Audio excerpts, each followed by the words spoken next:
Capítulo 4. Sistemas. 36. Quando os estranhos fenômenos do espiritismo começaram a se produzir, ou por melhor dizer, se renovaram nestes últimos tempos, o primeiro sentimento que despertaram foi o da dúvida sobre a sua própria realidade, e ainda mais sobre a sua causa.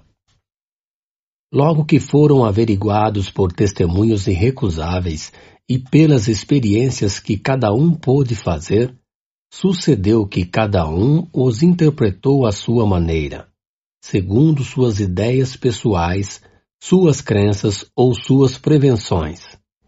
Daí vários sistemas que uma observação mais atenta viria reduzir ao seu justo valor.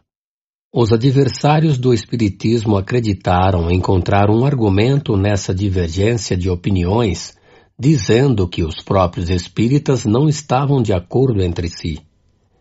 Era uma razão bem pobre, se reflete que os passos de toda ciência nascente são necessariamente incertos até que o tempo haja permitido colecionar e coordenar os fatos que podem fundamentar a opinião. À medida que os fatos se completam e são melhor observados, as ideias prematuras se apagam e a unidade se estabelece, pelo menos sobre os pontos fundamentais, se não em todos os detalhes. Foi o que ocorreu com o espiritismo. Não podia escapar à lei comum e devia mesmo, por sua natureza, se prestar mais do que toda outra coisa à diversidade de interpretações. Pode-se mesmo dizer que, a esse respeito, foi mais rápido do que outras ciências mais antigas, a medicina, por exemplo, que divide ainda os maiores sábios. 37. Na ordem metódica, para seguir a marcha progressiva das ideias, convém colocar na frente aqueles que se podem chamar sistemas de negação, quer dizer, os dos adversários do espiritismo. Refutamos suas objeções na introdução e na conclusão de O Livro dos Espíritos, assim como na pequena obra intitulada O que é o Espiritismo? Seria supérfluo voltar a fazê-lo aqui. Limitar-nos-emos a lembrar em duas palavras os motivos sobre os quais se fundam. Os fenômenos espíritas são de duas espécies, os efeitos físicos e os efeitos inteligentes. Não admitindo a existência dos espíritos, pela razão que não admitem nada fora da matéria, concebe-se que neguem os efeitos inteligentes. Quanto aos efeitos físicos, eles os comentam sob seu ponto de vista, e seus argumentos podem se resumir nos 4 sistemas seguintes. 38. Sistema do charlatanismo.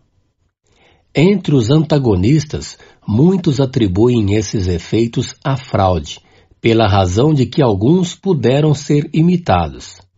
Essa suposição transformaria todos os espíritas em ingênuos e todos os médiuns em fazedores de ingênuos, sem considerar a posição, o caráter, o saber e a honorabilidade das pessoas.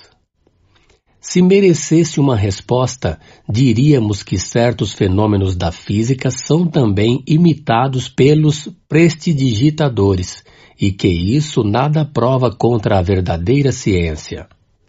Demais disso, há pessoas cujo caráter afasta toda suspeita de fraude, e é preciso desconhecer as regras de civilidade e de urbanidade para ousar dizer-lhes na face que são cúmplices de charlatanismo. Em um salão muito respeitável, um senhor, supostamente educado, tendo-se permitido uma reflexão dessa natureza, a dona da casa lhe disse: Senhor, uma vez que não estáis contente, vosso dinheiro será devolvido à porta. E com um gesto fê-lo compreender o que tinha de melhor a fazer. Dir-se-á por isso que nunca houve abuso? Seria preciso, para crê-lo, admitir que os homens são perfeitos. Abusa-se de tudo, mesmo das coisas mais santas. Por que não se abusaria do espiritismo? Mas o mau uso que se faz de uma coisa não pode prejulgar nada contra a própria coisa. O controle que se pode ter alcança a boa-fé das pessoas e os motivos que as fazem agir. Onde não há especulação, o charlatanismo nada tem a fazer. 39. Sistema da loucura. Alguns, por condescendência, admitem afastar a suspeita de fraude e pretendem que aqueles que não fazem ingênuos são ingênuos eles mesmos. O que quer dizer que são imbecis. Quando os incrédulos nisso colocam menos formalidade, dizem muito simplesmente que se trata de loucura, atribuindo-se assim, sem cerimônia, o privilégio do bom senso. Esse é o grande argumento daqueles que não têm uma boa razão a opor. De resto, esse modo de ataque se tornou ridículo por ser banal, e não merece que se perca tempo em refutá-lo. Os espíritas, aliás, pouco se importam com isso. Tomam bravamente seu partido e se consolam pensando que têm por companheiros de infortúnio muitas pessoas, cujo mérito não poderia ser contestado. É preciso, com efeito, convir que essa loucura, se loucura há, tem um caráter bem singular, que é o de atingir de preferência a classe esclarecida, entre a qual o Espiritismo conta, até o presente, a imensa maioria dos seus adeptos. Se entre eles encontram-se algumas excentricidades, não provam mais contra a doutrina do que os loucos religiosos não provam contra a religião, os melomaníacos contra a música, os maníacos matemáticos contra as matemáticas. Todas as ideias encontraram fanáticos exagerados, e seria preciso ser dotado de um juízo bem obtuso para confundir a exageração de uma coisa com a própria coisa. Remetemos para mais amplas explicações a respeito a nossa brochura. O que é o Espiritismo? E o Livro dos Espíritos. Introdução. 40. Sistema da alucinação. Uma outra opinião menos ofensiva, na qual há uma pequena coloração científica, consiste em colocar os fenômenos à conta de ilusão dos sentidos. Assim, o observador estaria de muito boa fé. Somente creria ver o que não vê. Quando vê uma mesa se elevar e se manter no espaço sem ponto de apoio, a mesa não teria se mexido do lugar. Ele a vê no ar por uma espécie de miragem ou um efeito de refração, como o que faz ver um astro ou um objeto na água fora da sua posição real. Isto seria possível a rigor, mas aqueles que tiveram testemunho desse fenômeno puderam constatar o isolamento passando sob a mesa suspensa, o que parece difícil se ela não estiver desprendida do solo. Por outro lado, ocorreu muitas vezes que a mesa se quebrou em caindo. Dir-se-á também que nisso não há senão um efeito de ótica. Uma causa fisiológica bem conhecida, sem dúvida, faz crer-se ver girar uma coisa que não se move, ou crer-se girar a si mesmo quando está imóvel. Mas quando várias pessoas, ao redor de uma mesa, são arrastadas por um movimento tão rápido que têm dificuldade em segui-la, e algumas, por vezes, lançadas por terra, dir-se-á que todas estão tomadas de vertigem, como o bêbado que crê ver passar sua casa diante de si? 41. Sistema do músculo estalante. Se assim é para a visão, não poderia ser de outra forma quanto à audição E, quando as pancadas são ouvidas por toda uma assembleia, não se pode razoavelmente atribuí-las a uma ilusão. Descartamos, evidentemente, toda a ideia de fraude e supomos que uma observação atenta constatou que elas não são devidas a nenhuma causa fortuita ou material. É verdade que um sábio médico deu-lhe uma explicação, segundo ele, peremptória. Nota: Sr. Jobert de Lamballe. Para ser justo, é necessário dizer que esta descoberta é devida ao Sr. Schiff. O Sr. Jobert desenvolveu-lhe as consequências diante da Academia dos Médicos para dar o golpe de misericórdia nos espíritos batedores. Encontrar-se-ão todos os detalhes na Revista Espírita do mês de junho de 1859. A causa está, disse ele, nas contrações voluntárias ou involuntárias do tendão do músculo curto-perôneo. A esse respeito, entra nos detalhes anatômicos, os mais completos, para demonstrar por qual mecanismo esse tendão pode produzir esses ruídos, imitar as pancadas do tambor e mesmo executar áreas ritmadas, donde ele conclui que aqueles que creem ouvir pancadas em uma mesa são vítimas de uma mistificação ou de uma ilusão. O fato não é novo em si mesmo. Infelizmente, para o autor dessa pretensa descoberta, sua teoria não explica todos os casos. Dizemos, primeiro, que aqueles que gozam de singular faculdade de fazer estalar à vontade seu músculo curto-perôneo ou qualquer outro e de tocar áreas por esse meio, são pessoas excepcionais. Enquanto que a de fazer bater as mesas é muito comum e aqueles que a possuem não desfrutam todos da primeira. Em segundo lugar, o sábio doutor esqueceu de explicar de que forma o estalido muscular de uma pessoa imóvel e isolada da mesa pode nela produzir vibrações sensíveis ao toque. Como esse ruído pode repercutir à vontade dos assistentes nas diferentes partes da mesa, nos outros móveis, nas paredes, no forro, etc. Como, enfim, a ação desse músculo pode se estender a uma mesa que não se toca e fazê-la mover. Essa explicação, de resto, se fosse uma, não infirmaria senão os fenômenos das pancadas, não podendo referir-se a todos os outros modos de comunicação. Concluímos que ele julgou sem ter visto, ou sem ter visto tudo, e bem visto. É sempre lamentável que homens de ciência se apressem em dar, sobre o que não conhecem, explicações que os fatos podem desmentir. Seu próprio saber deveria torná-los tanto mais circunspectos em seus julgamentos, quanto mais recuam para eles os limites do desconhecido. 42. Sistemas das causas físicas. Aqui saímos do sistema da negação absoluta.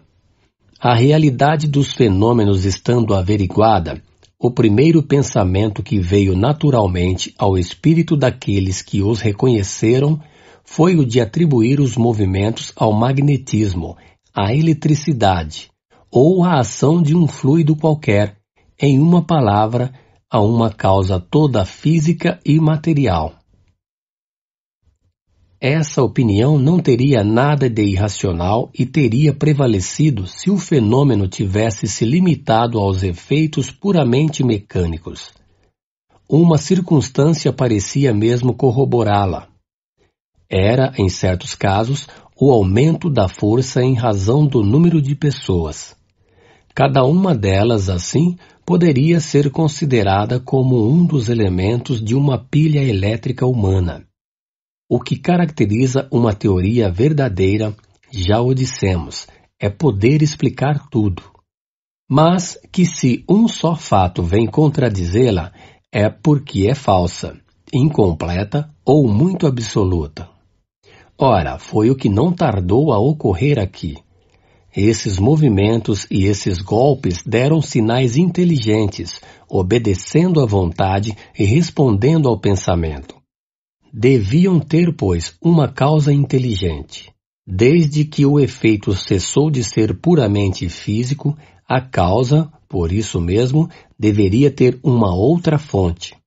Também o sistema da ação exclusiva de um agente material foi abandonado e não se o encontra senão entre aqueles que julgam a priori e sem terem visto. O ponto capital, portanto, está em constatar a ação inteligente, na qual pode-se convencer quem quiser se dar ao trabalho de observar. 43. Sistema do reflexo. A ação inteligente, uma vez reconhecida, restava saber qual era a fonte dessa inteligência. Pensou-se que poderia ser a do médium ou dos assistentes, que se refletiam como a luz ou os raios sonoros. Isso era possível. Só a experiência poderia dizer a última palavra. Mas, primeiro, notemos que esse sistema já se afasta completamente da ideia puramente materialista. Para que a inteligência dos assistentes pudesse se reproduzir por via indireta, era necessário admitir no homem um princípio fora do organismo. Se o pensamento manifestado tivesse sido sempre o dos assistentes, a teoria da reflexão teria sido confirmada. Ora, o fenômeno mesmo reduzido a esta proporção não era do mais alto interesse? O pensamento, repercutindo em um corpo inerte e se traduzindo pelo movimento e pelo ruído, não era uma coisa bem notável? Não havia aí o que excitar a curiosidade dos sábios. Por que, pois, o desdenharam, eles que se cansaram à procura de uma fibra nervosa? Só a experiência, dissemos, podia negar ou dar razão a essa teoria, e a experiência a negou, porque demonstra a cada instante e por fatos os mais positivos que o pensamento manifestado pode ser não somente estranho ao dos assistentes, mas, frequentemente, lhe é inteiramente contrário, que vem contraditar todas as ideias preconcebidas, frustrar todas as previsões. Com efeito, quando penso branco e me responde preto, me é difícil crer que a resposta vem de mim. Apoie-se em alguns casos de identidade entre o pensamento manifestado e o dos assistentes. Mas o que isso prova senão que os assistentes podem pensar como a inteligência que se comunica? Não se disse que devem ser sempre de opinião oposta. Quando, na conversação, o interlocutor emite um pensamento análogo ao vosso, direis por isso que ele veio de vós? Bastam alguns exemplos contrários bem constatados para provar que essa teoria não pode ser absoluta. De que forma, aliás, explicar, pela reflexão do pensamento, a escrita produzida por pessoas que não sabem escrever, as respostas da mais alta importância filosófica obtidas por pessoas iletradas, as que são dadas a perguntas mentais ou numa língua desconhecida do médium, e milhares de outros fatos que não deixam dúvida sobre a independência da inteligência que se manifesta? A opinião contrária não pode ser senão o resultado de um defeito de observação. Se a presença de uma inteligência estranha está provada moralmente pela natureza das respostas, ou está materialmente pelo fato da escrita direta, quer dizer, escrita obtida espontaneamente, sem caneta nem lápis, sem contato, e não obstante todas as precauções tomadas para se garantir de todo subterfúgio. O caráter inteligente do fenômeno não poderia ser posto em dúvida. Portanto, há outra coisa além da ação fluídica. Demais disso, a espontaneidade do pensamento manifestado fora de toda a expectativa, de toda pergunta proposta, não permite ver nele um reflexo do pensamento dos assistentes. O sistema do reflexo é bastante descortês em certos casos. Quando, em uma reunião de pessoas honestas, sobrevém inopinadamente uma dessas comunicações revoltantes de grosseria, isso seria fazer um muito mau juízo dos assistentes, pretendendo que ela provém de um deles, e é provável que cada um se apressaria em repudiá-la. Ver o Livro dos Espíritos, Introdução 16. 44. Sistema da alma coletiva. É uma variante do precedente. Segundo esse sistema, só a alma do médium se manifesta, mas se identifica ela com a de várias outras pessoas presentes ou ausentes, e forma um todo coletivo reunindo as aptidões, a inteligência e os conhecimentos de cada um. Ainda que a brochura onde essa teoria está exposta seja intitulada A Luz, nota, Comunhão, a luz do fenômeno do espírito, mesas falantes, sonâmbulos, médiuns, milagres, magnetismo espiritual, poder da prática da fé, por Emma Tirpsé, uma alma coletiva escrevendo por intermédio de uma prancheta. Bruxelas, 1858, Casa Devroyer. Ela nos pareceu de um estilo muito obscuro. Confessamos tê-la compreendido pouco, e dela não falamos senão de memória. É, aliás, como muitas outras, uma opinião pessoal que fez poucos prosélitos. O nome de Emma Tirpsé é o que toma o autor para designar o ser coletivo que representa. Toma por epígrafe: não há nada de oculto que não deva ser conhecido. Esta proposição é evidentemente falsa, porque há uma multidão de coisas que o homem não pode e não deve saber. Bem presunçoso seria aquele que pretendesse penetrar todos os segredos de Deus. 45. Sistema sonambúlico. Este sistema fez mais partidários e conta mesmo ainda com alguns. Como o precedente admite que todas as comunicações inteligentes têm sua origem na alma ou espírito do médium. Mas, para explicar sua aptidão para tratar de assuntos fora dos seus conhecimentos, em lugar de supor nele uma alma múltipla, atribui essa aptidão a uma superexcitação momentânea das faculdades mentais, a uma espécie de estado sonambúlico ou estático, que exalta e desenvolve sua inteligência.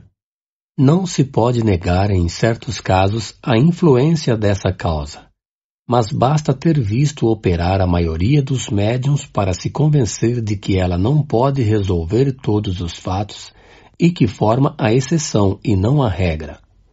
Poder-se-ia crer que assim ocorre se o médium tivesse sempre o ar de um inspirado ou de um estático. Aparência, aliás, que poderia perfeitamente simular se quisesse representar uma comédia. Mas como crer na inspiração quando o médium escreve como uma máquina sem ter a menor consciência daquilo que obtém, sem a menor emoção, sem se ocupar do que faz olhando para outra parte, rindo e fazendo diferentes coisas? Concebe-se a superexcitação das ideias, mas não se compreende como possa fazer escrever aquele que não sabe escrever, e ainda mais quando as comunicações são transmitidas por pancadas ou com a ajuda de uma prancheta ou de uma cesta. Veremos na continuação desta obra a parte que é preciso conceder à influência das ideias do médium. Mas os fatos nos quais a inteligência estranha se revela por sinais incontestáveis são tão numerosos e evidentes que não podem deixar dúvida a seu respeito. O erro da maioria dos sistemas nascidos na origem do Espiritismo foi ter tirado conclusões gerais de alguns fatos isolados. 46. Sistema pessimista, diabólico ou demoníaco. Aqui entramos em outra ordem de ideias. Estando constatada a intervenção de uma inteligência estranha, tratava-se de saber qual era a natureza dessa inteligência. O meio mais simples era, sem dúvida, o de perguntar-lhes. Mas certas pessoas não encontravam nisso uma garantia suficiente e não quiseram ver em todas as manifestações senão uma obra diabólica. Segundo eles, só o diabo ou os demônios podiam se comunicar. Embora esse sistema encontre pouco eco hoje, não deixou de gozar por momentos de algum crédito pelo caráter daqueles que procuram fazê-lo prevalecer.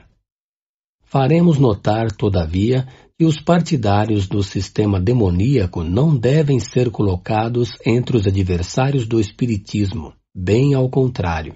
Que os seres que se comunicam sejam demônios ou anjos são sempre seres incorpóreos.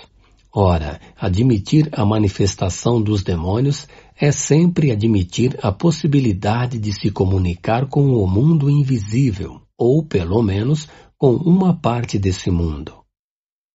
A crença na comunicação exclusiva dos demônios, por irracional que seja, podia não parecer impossível quando se consideravam os espíritos como seres criados fora da humanidade.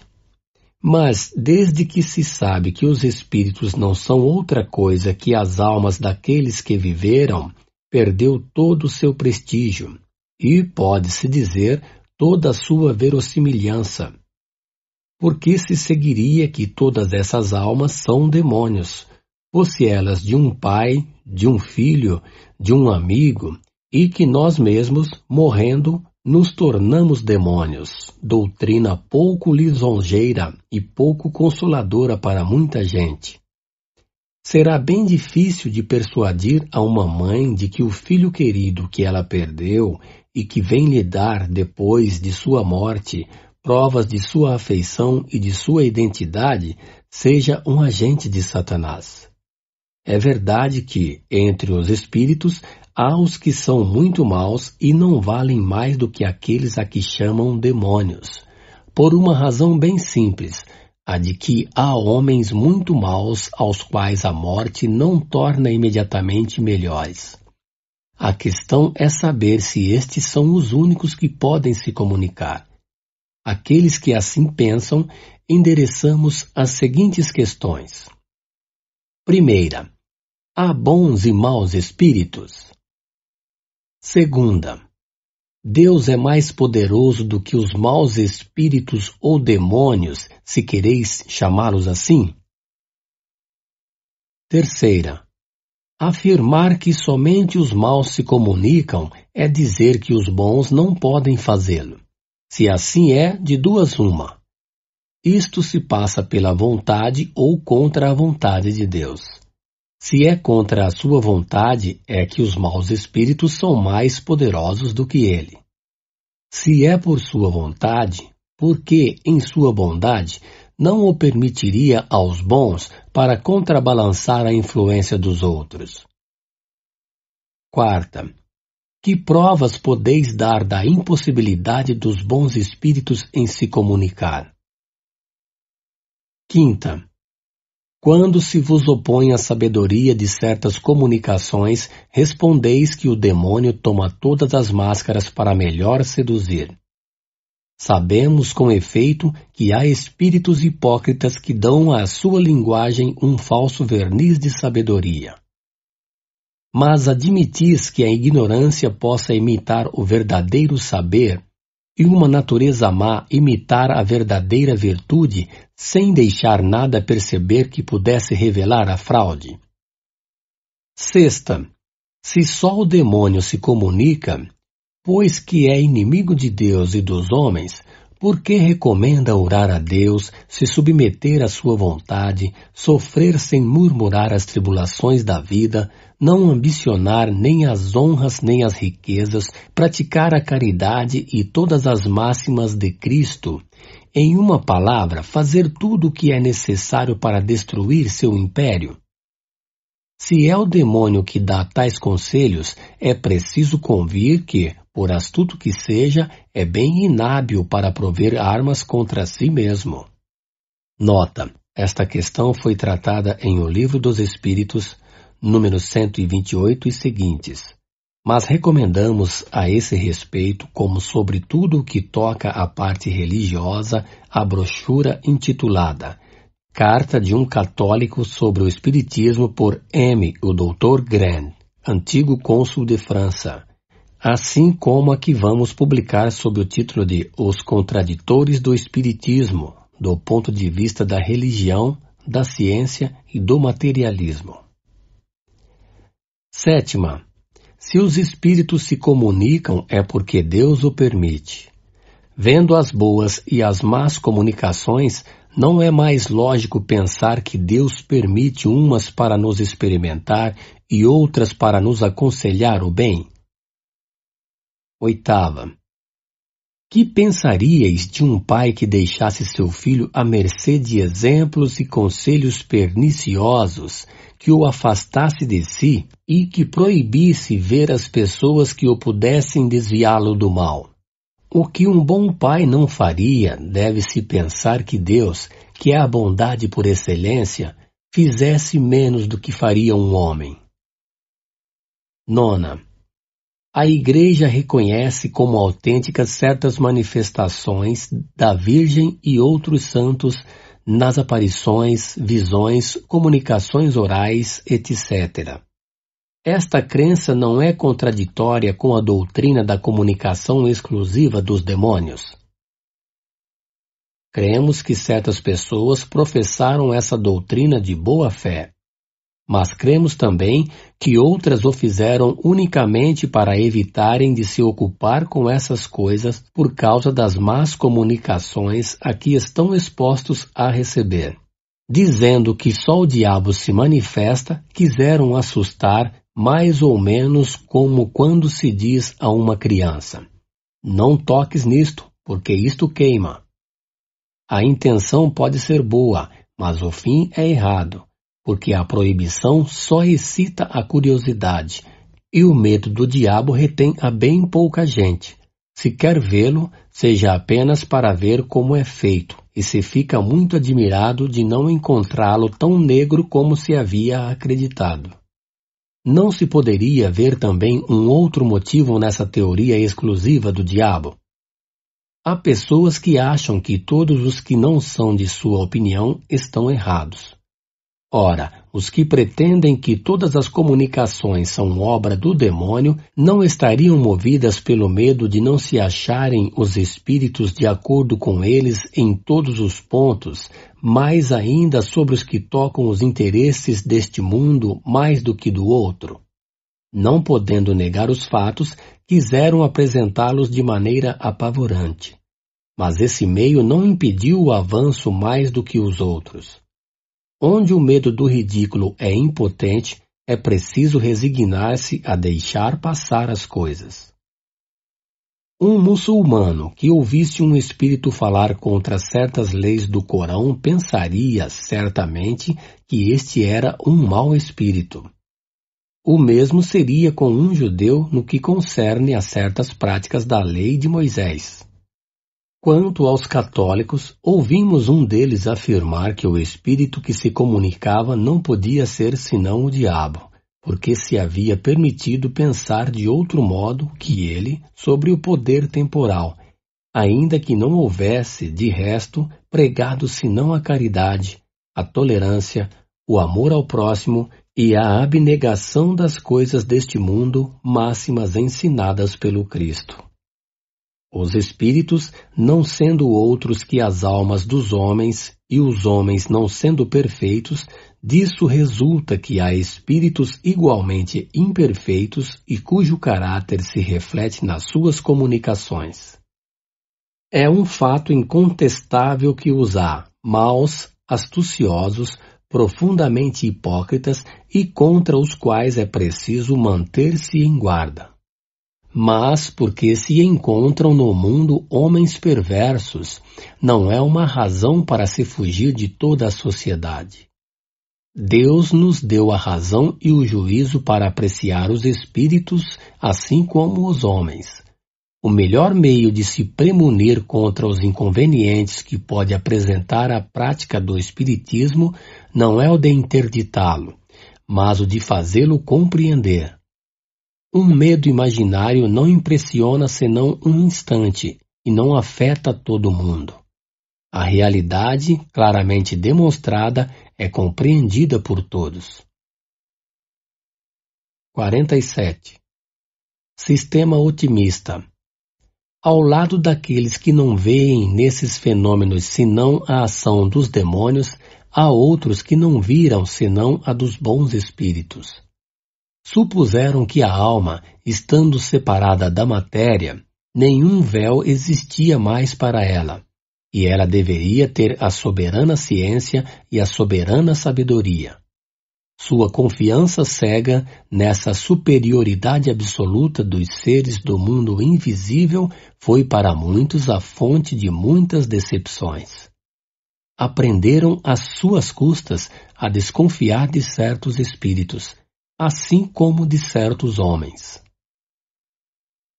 48. Sistema uniespírita ou monoespírita.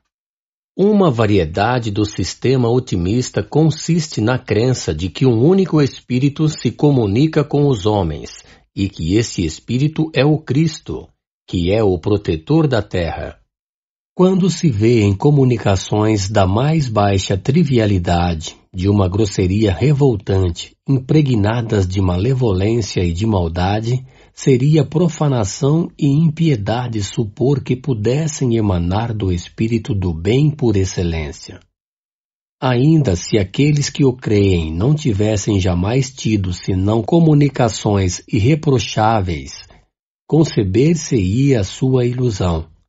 Mas a maioria concorda em as haver tido muito mais, o que explicam dizendo ser uma prova que o bom espírito lhes faz sofrer, ditando-lhes coisas absurdas. Deste modo, enquanto que uns atribuem todas as comunicações ao diabo, que pode dizer coisas boas para tentar, outros pensam que só Jesus se manifesta e pode dizer coisas más para provar. Entre essas duas opiniões tão inversas, quem julgará? O bom senso e a experiência. Dizemos a experiência porque é impossível que aqueles que professam ideias tão exclusivas tenham visto tudo e tudo bem visto. Quando se lhes objeta com os fatos da identidade que atestam a presença de parentes, amigos ou conhecidos, pelas manifestações escritas, visuais ou outras, respondem que é sempre o mesmo espírito, o diabo segundo uns, o Cristo segundo outros, que toma todas as formas. Mas não nos dizem por que os outros espíritos não podem se comunicar, com qual objetivo o espírito de verdade viria nos enganar, apresentando-se sob falsas aparências, iludir uma pobre mãe, fazendo-a crer mentirosamente que ele é o filho por quem chora. A razão se recusa a admitir que o Espírito Santo, entre todos, se rebaixe para executar uma semelhante comédia. De outra parte, negar a possibilidade de qualquer outra comunicação não é tirar do Espiritismo o que tem de mais doce, o consolo dos aflitos. Digamos muito simplesmente que um semelhante sistema é irracional e não pode suportar um exame sério. 49. Sistema multiespírita ou poliespírita. Todos os sistemas que passamos em revista, sem excetuar os que são no sentido negativo, repousam sobre algumas observações, mas incompletas ou mal interpretadas.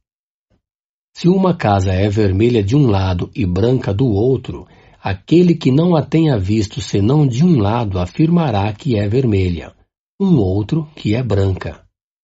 Todos os dois estarão em erro e com razão. Mas aquele que tenha visto a casa de todos os lados dirá que é vermelha e branca, e será o único com a verdade. Ocorre o mesmo com relação à opinião que se faz do Espiritismo. Pode ser verdadeira em certos aspectos e falsa se generaliza o que não é senão parcial. Se toma por regra o que não é senão exceção, pelo todo o que não é senão a parte. Por isso, dissemos que quem quer estudar seriamente esta ciência deve ver muito e por muito tempo. Somente o tempo lhe permitirá apanhar os detalhes, notar as nuances delicadas, observar uma multidão de fatos característicos que serão para ele raios de luz. Mas se detém na superfície, expõe-se a formar um julgamento prematuro e, por consequência, errôneo. Eis aqui as consequências gerais que foram deduzidas de uma observação completa que formam atualmente a crença, pode-se dizer, da universalidade dos espíritas, porque os sistemas restritivos não são mais do que opiniões isoladas. Primeiro, os fenômenos espíritas são produzidos por inteligências extracorpóreas, ou melhor dito, pelos espíritos. Segundo, os espíritos constituem o mundo invisível, estão por toda parte. Os espaços são por eles povoados ao infinito. Estão sem cessar ao nosso redor e com eles estamos em contato. Terceiro, os espíritos reagem incessantemente sobre o mundo físico e sobre o mundo moral, e são uma das forças da natureza. Quarto, os espíritos não são seres à parte na criação. São as almas daqueles que viveram sobre a terra ou em outros mundos e que deixaram seu envoltório corporal, de onde se segue que as almas dos homens são espíritos encarnados, e que morrendo nos tornamos espíritos. Quinto, há espíritos de todos os graus de bondade e de malícia, de saber e de ignorância. Sexto, todos estão submetidos à lei do progresso e todos podem alcançar a perfeição. Mas como têm seu livre-arbítrio, alcançam-na em um tempo mais ou menos longo, segundo seus esforços e sua vontade. Sétimo, são felizes ou infelizes, segundo o bem ou o mal que fizeram durante sua vida e o grau de adiantamento que atingiram. A felicidade perfeita e sem mescla não é partilhada senão pelos espíritos chegados ao supremo grau de perfeição. Oitavo, todos os espíritos, em circunstâncias dadas, podem se manifestar aos homens. O número dos que podem se comunicar é indefinido. Nono, os espíritos se comunicam por intermédio de médiuns, que lhes servem de instrumentos e de intérpretes. Décimo, reconhecem-se a superioridade ou a inferioridade dos espíritos por sua linguagem. Os bons não aconselham senão o bem e não dizem senão coisas boas. Tudo neles atesta a elevação. Os maus enganam e todas as suas palavras carregam a marca da imperfeição e da ignorância. Os diferentes graus que os espíritos percorrem estão indicados na escala espírita, o Livro dos Espíritos, livro 2, capítulo 1, número 100. O estudo dessa classificação é indispensável para apreciar a natureza dos espíritos que se manifestam, suas boas e más qualidades. 50. Sistema da alma material. Consiste unicamente numa opinião particular sobre a natureza íntima da alma. Segundo esta opinião, a alma e o perispírito não seriam duas coisas distintas, ou, melhor dizendo, o perispírito não seria outro senão a própria alma, se depurando gradualmente pelas diversas transmigrações, como o álcool se depura pelas diversas destilações, enquanto a doutrina espírita não considera o perispírito senão como o envoltório fluídico da alma ou do espírito. O perispírito, sendo matéria, Embora muito etérea, a alma seria assim de uma natureza material mais ou menos essencial segundo o grau da sua depuração. Este sistema não infirma nenhum dos princípios fundamentais da doutrina espírita, porque nada muda na destinação da alma. As condições de sua felicidade futura são sempre as mesmas. A alma e o perispírito formam um todo, sob o nome de espírito, como o germe e o perisperma o formam sob o nome de fruto. Toda a questão se reduz em considerar o todo como homogêneo, em lugar de estar formado por duas partes distintas. Como se vê, isso não leva a nenhuma consequência, e disso não teríamos falado se não tivéssemos encontrado pessoas inclinadas a ver uma nova escola no que não é, definitivamente, senão uma simples interpretação de palavras. Esta opinião, de resto muito restrita, fosse mesmo mais geral, não constituiria uma cisão entre os espíritas, mais do que as duas teorias da emissão ou das ondulações da luz não foi uma entre os físicos. Os que quisessem formar partido por uma questão tão pueril, provariam, só por isso, que dão mais importância ao acessório do que à coisa principal, e que são levados à desunião por espíritos que não podem ser bons, porque os bons espíritos não insuflam jamais a acrimônia e a cisânia. Por isso exortamos todos os verdadeiros espíritas a se porem em guarda contra semelhantes sugestões, e não ligar a certos detalhes mais importância do que merecem. O essencial é o fundo. Cremos necessário dever dizer, em poucas palavras, sobre o que se apoia a opinião daqueles que consideram a alma e o perispírito como duas coisas distintas. Está fundada nos ensinamentos dos espíritos que jamais variaram a esse respeito. Falamos dos espíritos esclarecidos, porque entre eles há os que não sabem mais, e mesmo menos do que os homens, ao passo que a teoria contrária é uma concepção humana. Não inventamos nem supusemos o perispírito para explicar os fenômenos. Sua existência nos foi revelada pelos espíritos, e a observação nola confirmou. O Livro dos Espíritos, número 93. Ela se apoia ainda sobre o estudo das sensações dos espíritos. O Livro dos Espíritos, número 257, e, sobretudo, sobre os fenômenos das aparições tangíveis que implicariam, segundo a outra opinião, a solidificação e a desagregação das partes constituintes da alma e, por consequência, sua desorganização. Seria necessário, por outro lado, que esta matéria, que pode impressionar os sentidos, fosse ela mesma o princípio inteligente, o que não é mais racional que confundir o corpo com a alma ou a veste com o corpo. Quanto à natureza íntima das almas, nos é desconhecida.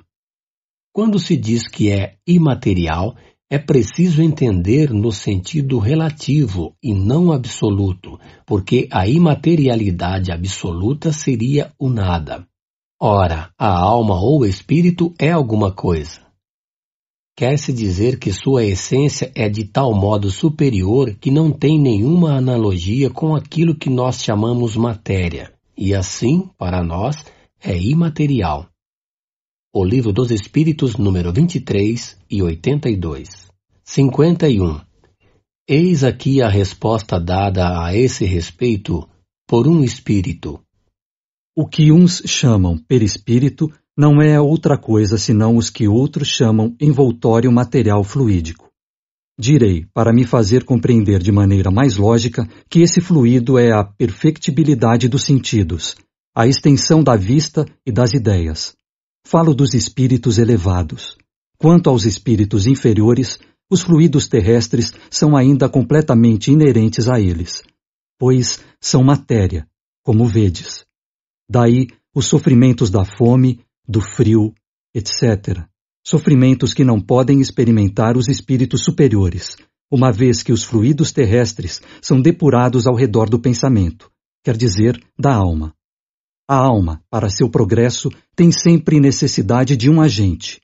A alma sem agente não é nada para vós, ou, melhor dizendo, não pode ser concebida por vós. O perispírito para nós, espíritos errantes, é o agente pelo qual nos comunicamos convosco, seja indiretamente pelo vosso corpo ou vosso perispírito, seja diretamente a vossa alma. Daí os infinitos matizes de médiuns e de comunicações. Agora resta o ponto de vista científico, quer dizer, a própria essência do perispírito. Este é um outro assunto. Compreendei primeiro moralmente. Não resta mais do que uma discussão sobre a natureza dos fluidos, o que é inexplicável no momento. A ciência não conhece bastante, mas lá chegará se quiser caminhar com o espiritismo. O perispírito pode variar e mudar ao infinito. A alma é o pensamento. Não muda de natureza. A esse respeito não vades mais longe. É um ponto que não pode ser explicado. Credes que não procuro como vós? Vós buscais o perispírito. Nós buscamos a alma. Esperai, pois. Lamené. Assim, se os espíritos que se podem considerar como avançados não puderam ainda sondar a natureza da alma, como poderíamos fazê-lo nós mesmos? Vai, pois, perder seu tempo quem quiser perscrutar o princípio das coisas que, como está dito em O Livro dos Espíritos, números 17, 49, está nos segredos de Deus. Pretender explorar, com a ajuda do Espiritismo, o que não é ainda da alçada da humanidade, é desviar-se de seu verdadeiro objetivo. É fazer como a criança que quisera saber tanto como o velho. Que o homem utilize o Espiritismo para o seu adiantamento moral é o essencial. O resto não é senão curiosidade estéril e, frequentemente, orgulhosa, cuja satisfação não lhe fará dar nenhum passo à frente. O único meio de avançar é o de tornar-se melhor. Os espíritos que editaram o livro que leva seu nome provaram sua sabedoria, limitando-se, no que concerne ao princípio das coisas, nos limites que Deus não permite atravessar, deixando aos espíritos sistemáticos e presunçosos a responsabilidade das teorias antecipadas e errôneas, mais sedutoras que sólidas, e que cairão um dia diante da razão, como tantas outras saídas dos cérebros humanos. Não disseram senão o que era necessário para fazer o homem compreender o futuro que o espera e, por isso mesmo, encorajá-lo ao bem. Ouvir. Continuação, segunda parte, capítulo 1.